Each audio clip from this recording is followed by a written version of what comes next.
ओम श्री लक्ष्मी नारायणाय नमः। दोस्तों, आपका हमारे चैनल पर बहुत बहुत स्वागत है। आज की इस वीडियो में हम आपको मार्गशीर्ष मास महालक्ष्मी व्रत कथा सुनाने जा रहे हैं। यह व्रत कथा सुनने वाले स्त्री तथा पुरुष दोनों मन से आनंदमय हो जाते हैं और निरोगी हो जाते हैं। जो भी यह कथा पूरे सच्चे मन से सुनता है उस पर माँ लक्ष्मी की विशेष कृपा होती है।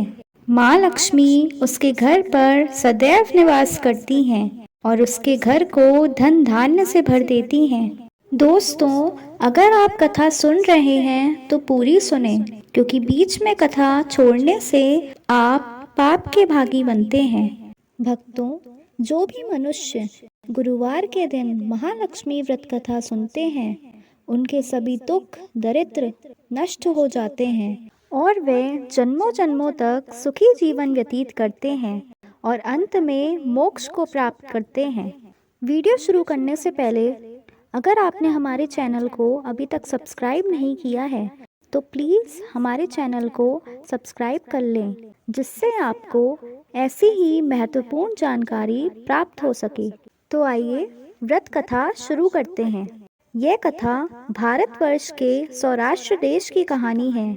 तो बोलिए लक्ष्मी माता की जय। भारतवर्ष के सौराष्ट्र देश में द्वापर युग की यह कहानी हुई है। सौराष्ट्र में उस समय भद्रश्रवा नाम के राजा थे। वे बहुत ही पराक्रमी और बलवान राजा थे। उनकी रानी का नाम सुरत चंद्रिका था। रानी दिखने में सुंदर और सुलक्षणा थी। वह बहुत ही पवित्र और शुद्ध मन की थी। उन दोनों को 7 पुत्र तथा उसके बाद एक कन्या का वरदान मिला था। कन्या का नाम श्यामबाला था। एक दिन महालक्ष्मी जी के मन में आया कि जाकर उस राजा के राज्य प्रसाद में रहें। इससे राजा को दुगनी धन दौलत की प्राप्ति होगी और वह इस धन दौलत से अपनी प्रजा को और सुख दे पाएगा। माँ लक्ष्मी ने सोचा कि यदि वह गरीब के घर रहें और उसे धन दौलत प्राप्त हो तो वह स्वार्थी की तरह केवल अपने ऊपर ही खर्चा करेगा और वह यह धन किसी को भी दान नहीं करेगा। यह सोचकर श्री महालक्ष्मी जी ने बूढ़ी ब्राह्मण स्त्री का रूप धारण किया। माता हाथ में लाठी लिए लाठी के सहारे धीरे धीरे रानी के द्वार तक पहुंची। हालांकि वह तो महालक्ष्मी थी। उन्होंने बूढ़ी औरत का रूप तो धारण किया था, पर उनके चेहरे पर देवी का तेज था। उन्हें देखते ही एक दासी उनके सामने आई। उसने बूढ़ी औरत का नाम धाम काम धर्म पूछ डाला। वृद्ध ब्राह्मण रूपी माता लक्ष्मी ने कहा, बालिके, मेरा नाम कमला है।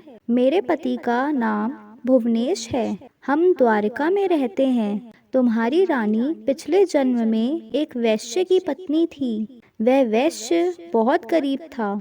दरिद्रता के कारण वह हर रोज घर में झगड़े करता था तथा उसका पति उसे रोज मारता था। इन सभी बातों से तंग होकर वह घर छोड़कर चली गई थी तथा वन में जंगल में खाली पेट भटकने लगी थी। उसकी इस दुर्दशा पर मुझे दया आ गई थी। तब मैंने उसे सुख संपत्ति देने वाली श्री महालक्ष्मी की कथा सुनाई। मेरे कहने पर उसने श्री महालक्ष्मी का व्रत किया। श्री महालक्ष्मी उससे बहुत प्रसन्न हुई और उसकी सारी गरीबी दूर हो गई। उसका घर संसार दौलत संतति संपत्ति सभी ऐश्वर्य से भर गया और वह पूरा जीवन खुशी से व्यतीत कर दोनों पति पत्नी परलोक सिधार गए। क्योंकि उसने लक्ष्मी व्रत कर रखा था, इसलिए वह लक्ष्मी लोक में रहे। उन्होंने जितने भी साल महालक्ष्मी का व्रत किया उतने हजारों साल उन्हें सुख भोग मिला। अब इस जन्म में उसका जन्म राजघराने में हुआ है, परंतु वह श्री महालक्ष्मी का व्रत करना भूल गई है। बुढ़िया की बातें सुनकर दासी ने उन्हें प्रणाम किया। तथा श्री महालक्ष्मी का व्रत किस तरह किया जाए, इस बारे में भी बुढ़िया माई से पूछा। बुढ़िया रूप धारण किए हुए श्री महालक्ष्मी माता ने दासी को संपूर्ण पूजा की विधि बताई तथा उसका महात्म्य भी बताया। इसके बाद वह दासी माता को प्रणाम कर रानी को यह सब बात बताने के लिए अंदर चली गई। राज वैभव में रहते हुए रानी को अपने सौंदर्य और अपने ऐश्वर्य का बहुत घमंड हुआ था। संपत्ति तथा अधिकार की वजह से वह उन्मत्त हो गई थी। दासी द्वारा बताई गई बुढ़िया की बातें सुनकर वह आग बबूला होकर राजद्वार पर आकर बुढ़िया रूपी श्री महालक्ष्मी पर बरस पड़ी।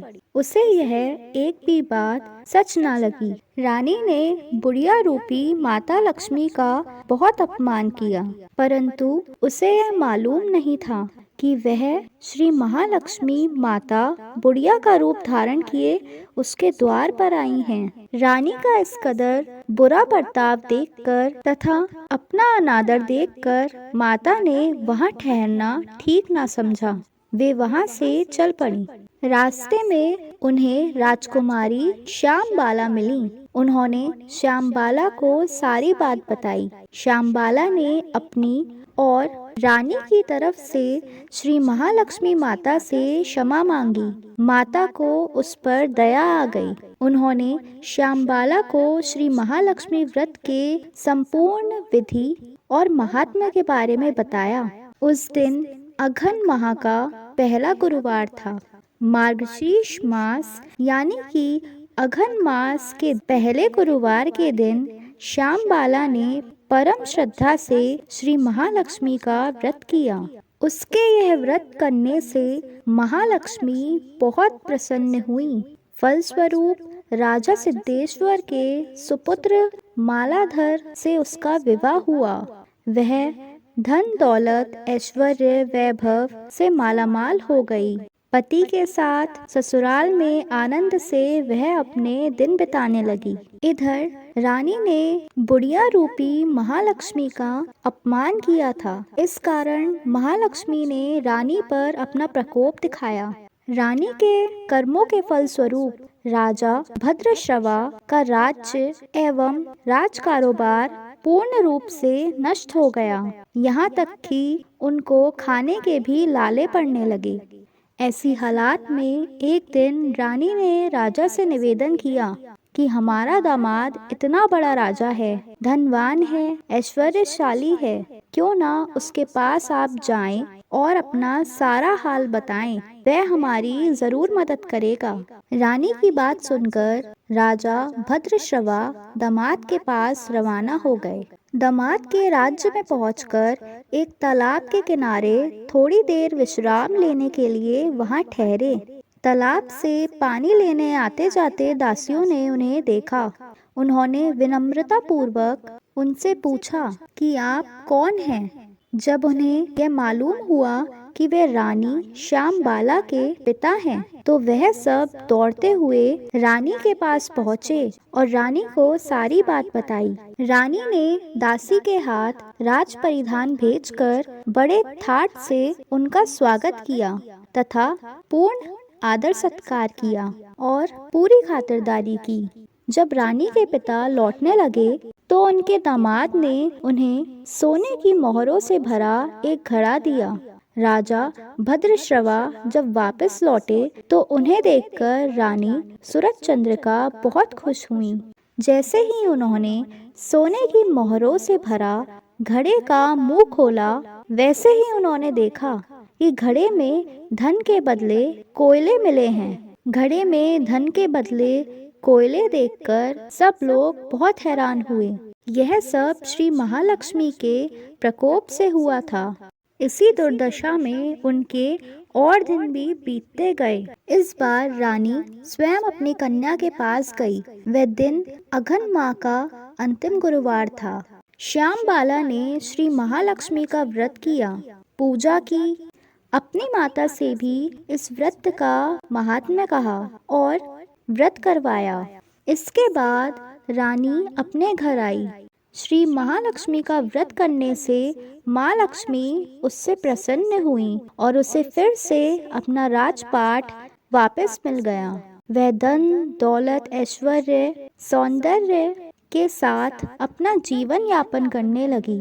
वह फिर से अपना जीवन सुख शांति आनंदमय से व्यतीत करने लगी। कुछ दिनों बाद राजकन्या श्यामबाला अपने पिता के घर आई। उसे अपने घर देखकर सूरज चंद्रिका को पुरानी बातें याद आ गईं कि कैसे श्यामबाला ने अपने पिता को कोयले भरा घड़ा दिया था।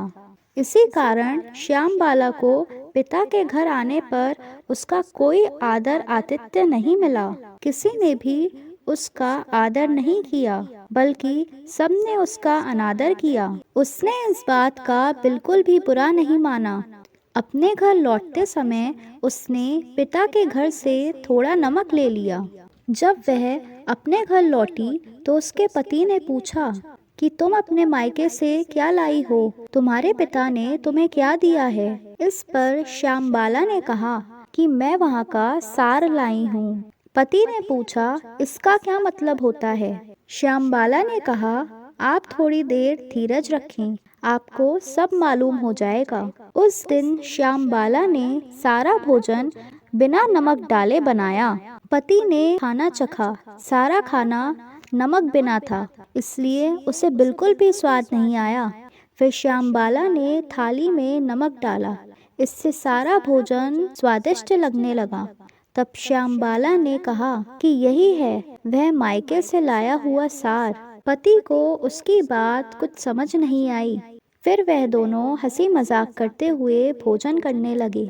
इस प्रकार महालक्ष्मी श्यामबाला से तो प्रसन्न हुई, पर साथ ही उन्होंने सूरज चंद्रिका को भी माफ किया और उस पर भी अपनी कृपा दृष्टि बरसाई। माँ ने दोनों के भंडार खुशियों से भर दिए। दोनों को धन धान्य ऐश्वर्य सौंदर्य सुख शांति की प्राप्ति हुई। इसी तरह से कहा जाता है कि जो कोई भी श्रद्धा भाव से श्री महालक्ष्मी की पूजा करते हैं और व्रत करते हैं, अगर व्रत भी नहीं करते तो व्रत कथा सुनते हैं या कहते हैं, उन पर माता की विशेष कृपा होती है। सुख संपत्ति शांति सौंदर्य ऐश्वर्य धन वैभव सब कुछ प्राप्त होता है और उसकी सभी मनोकामना पूरी हो जाती हैं।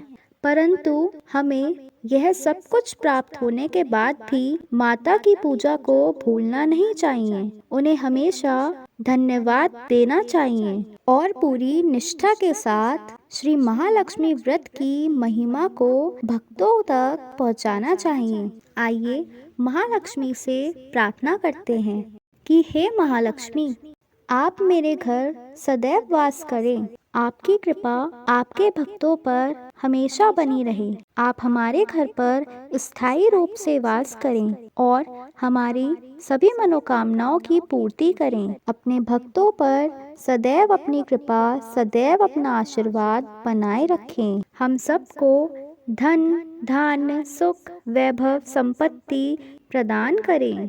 बोलिए लक्ष्मी माता की जय।